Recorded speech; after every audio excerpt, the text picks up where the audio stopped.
حکایت رومی میں آتا ہے کہ ایک بار بادشاہ نے تیلی سے پوچھا کہ 1 من تلوں سے کتنا تیل نکل سکتا ہے۔ اس پر تیلی نے جواب دیا، حضور والا اس میں سے 10 سیر تیل نکل سکتا ہے۔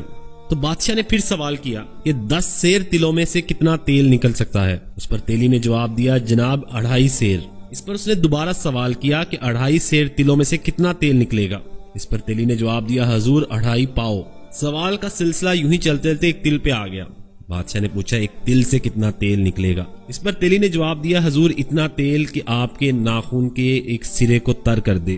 بادشاہ تیلی کے اس کاروبار کی اس ذہانت سے بہت خوش ہوئے اور پھر سوال کیا کہ کاروبار میں تو تم اتنے ذہین و فطین ہو، یہ بتاؤ کہ دین کا بھی کچھ علم رکھتے ہو، تمہیں دین سے کتنی واقفیت ہے؟